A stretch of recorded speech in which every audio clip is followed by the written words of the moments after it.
बात की है, ट्वीट किया उन्होंने। ये मुमकिन है? देखें, मुमकिन है या नहीं इसकी बात हम 2 मिनट के लिए साइड पे रखें। ये ट्वीट जो है ना, ये मुनासिब नहीं। एक मुल्क का प्राइम मिनिस्टर इस ट्वीट से क्या बताना चाह रहा है कि वो डरा हुआ है? क्या मैसेज देना चाह रहा है कि दुनिया की छठी ताकतवर फौज के ऊपर बैठा हुआ जो कमांडर इन चीफ है वो भारत के हमले से खौफजदा है? या वो लोगों को क्या बताना चाह रहा है कि भाई तुम्हारी मईशत पहले से खराब है, अब इंडिया से जंग होने लगी और इसको खराब कर लेते हैं? क्या कह रहा है आपका प्राइम मिनिस्टर? मुझे ये समझ नहीं आ रही। बदर खान का तो जो है वो खान ही बता सकता है। प्राइम मिनिस्टर्स को ट्वीट बड़े सोच के करने होते हैं। इस वक्त एक ट्रंप साहब हैं जो बगैर कैलकुलेशन के ट्वीट मारते हैं, और एक हमारे खान साहब हैं। आपने कभी चाइनीज प्राइम मिनिस्टर के ट्वीट सुने इस तरह के? नेवर। ब्रिटिश प्राइम मिनिस्टर के कोई इस तरह के ट्वीट्स के फलां मुल्क हम पे हमला करने लगा है? लेकिन हमारे प्राइम मिनिस्टर को ट्वीट्स का शौक ही बड़ा है। वो हर जगह पे अपोजिशन वाले रोल में रहना चाहते हैं जिसमें दूसरे पे तनकीद कर सकें। यानी कि भारत के साथ भी कंटेनर पे खड़े हैं। वो भारत के साथ कंटेनर पे खड़े हैं। भारत की तरफ से मैं बिल्कुल नहीं समझता कि पाकिस्तान पे किसी किस्म की जंग मुसल्लत हो सकती है। वो क्या वजह? भारत अफोर्ड नहीं कर सकता ना। हमारे साथ जो भी जंग होगी वो न्यूक्लियर वॉर में तब्दील हो जाएगी। कन्वेंशनल वॉर तो होनी नहीं है। जब कन्वेंशनल वॉर नहीं होनी तो जंग का आउटकम क्या होगा? तबाही, बर्बादी। भारत ने बांग्लादेश पे कब्जा कर लिया था, फिर छोड़ क्यों दिया? अनेक्स क्यों नहीं कर लिया अपने साथ? अगर उन्हें इतना बड़ा गम है कि जी हमारा मुल्क टूट के 2 हिस्से में हुआ है और हमने एक करना है, तो बांग्लादेश वाला पोर्शन तो मिल गया था, क्यों नहीं जोड़ लिया? आप देखिए जरा, 17 करोड़ मजीद मुसलमान इंडिया में होता। अभी जो इंडिया का मुसलमान है उसकी तादाद तकरीबन 28 करोड़ के करीब है, 27-28 के करीब। और उसमें आप डालें 17 करोड़ मजीद ऐड हो जाता तो क्या हो जाती फिगर? तो आप ये कहना चाह रहे हैं कि इंडिया जो है वो भी राजी है, जो तकसीम हो चुकी हुई है वो भी नहीं चाहता कि ये भारत के जो सीनियर सियासतदान थे, ये तकसीम उनकी ख्वाहिश पर, उनकी रजामंदी से हुई है। ये हमें भी सूट करती थी, उन्हें भी सूट करती थी। और अंग्रेज जाते जाते कश्मीर का इशू अनरिजॉल्व इसीलिए छोड़ के गए थे कि इसको लेके ये आपस में लड़ते रहे। और वो हम पूरा उसके ऊपर जो वो हम उनकी प्लानिंग के ऊपर पूरा उतर रहे हैं। 72 साल से हम उसको पूरा लेके चल रहे हैं।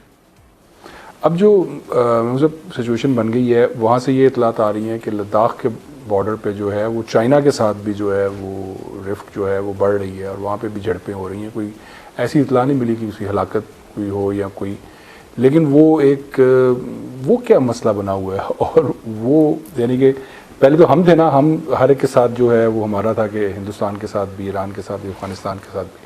अब हिंदुस्तान भी जो है वो चाइना के साथ भी है, तो उधर नेपाल के साथ भी जो है वो मसला बना हुआ है, इधर हमारे साथ भी बना हुआ है। ये क्या हो रहा है? देखिए, पाकिस्तान के साथ जो मोदी साहब अग्रेसिव बयान देते रहते हैं ना, he does not really mean it. आपको याद है जब अभिनंदन का जहाज यहाँ गिरा था तो यहाँ ऐसा पैनिक क्रिएट हुआ था कि पूरी फुल फ्लेज वॉर होने जा रही है। यहाँ बड़े लंबे लंबे इजलास हो रहे थे। और तो मैंने प्रोग्राम में भी बैठ के कहा था और आपके साथ अकेले में भी कहा था, ये जंग नहीं हो सकती, आगाज ही नहीं हो सकता इसका। बिल्कुल कहा। उस वक्त बड़े दिफाई तज्जियाकार बैठ के तज्जिया कर रहे थे कि ये जंग होगी तो ये इधर से ये होगा और उधर से वो होगा। ये जंग नहीं हो सकती। और उस भारत के मोदी साहब जो हैं, उन्हें इंडियन अवाम जो उनके सपोर्टर हैं उनकी सपोर्ट लेने के लिए पाकिस्तान के बारे में नेगेटिव बोलना होता है। ये उनकी पॉलिटिकल मजबूरी है। हमारे यहां anti Pakistan, anti India vote नहीं मिलता। जब एंटी इंडिया वोट नहीं मिलता तो हमारे लीडर्स नॉर्मली इंडिया के खिलाफ बोलने से गुरेज ही करते हैं। कोई बड़ा एपिसोड हो जाए तो एक आध जुमला बोल देते हैं। अब देखें, इंडिया ने कश्मीर का स्टेटस चेंज किया, उसमें भी हमारे यहां कोई ज्यादा शोर नहीं मचाया गया।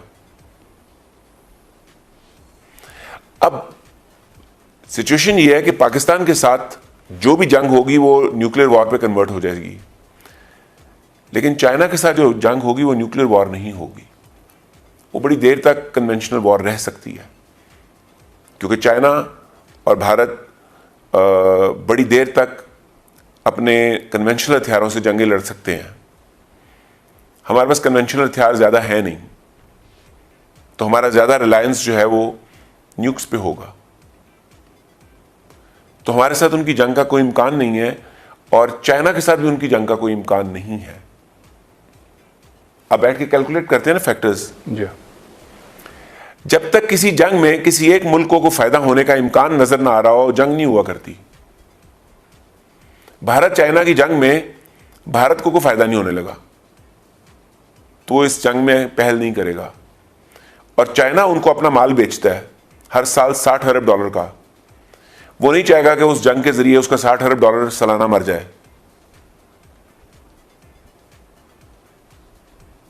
और $60 अरब पाकिस्तान के पास आ जाएं तो हमारी तो पूरी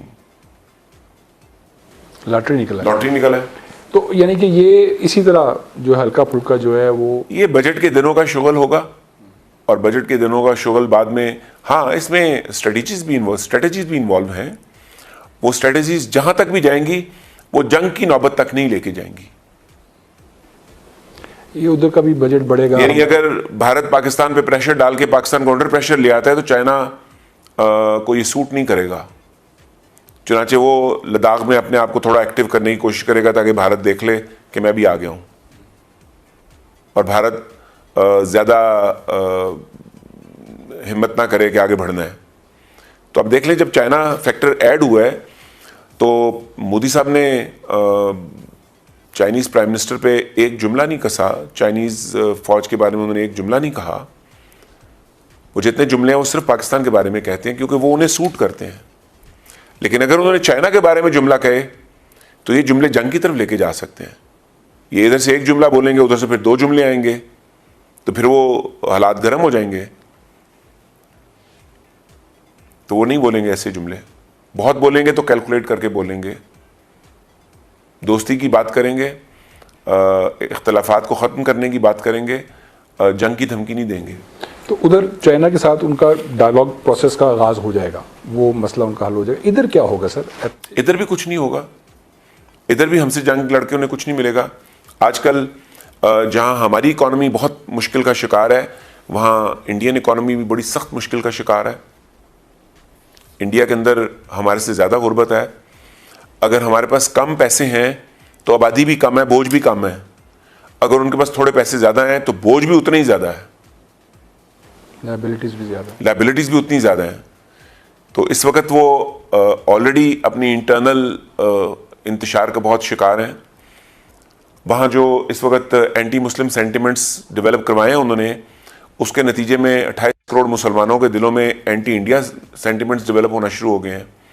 और अगर 28 करोड़ आपकी आबादी का आपके खिलाफ हो जाए तो मुल्क के लिए इकोनॉमिक ग्रोथ तो नामुमकिन हो जाती है। ये तो बिल्कुल सूट नहीं करेगी इंडिया को। उन्हें सूट करेगा कि फौरी तौर पर इसको दोबारा सेकुलरिज्म की तरफ लेके जाएं। जय हिंद, जय भारत। कृपया इस चैनल को सब्सक्राइब करके हमारा हौसला बढ़ाएं, और सब्सक्राइब करने के लिए वीडियो के नीचे जो रेड बटन है सब्सक्राइब का, उस पर दबा करके उसके बाद जो घंटे की पिक्चर आएगा उसको दबा करके इस चैनल को सब्सक्राइब करें। और फ्रेंड, इसका कोई चार्ज नहीं होता है, बिल्कुल फ्री है। तो आप जी खोल करके इस चैनल को सब्सक्राइब करें, साथ ही साथ इस वीडियो के नीचे कमेंट करके अपनी राय दें। थैंक यू, धन्यवाद।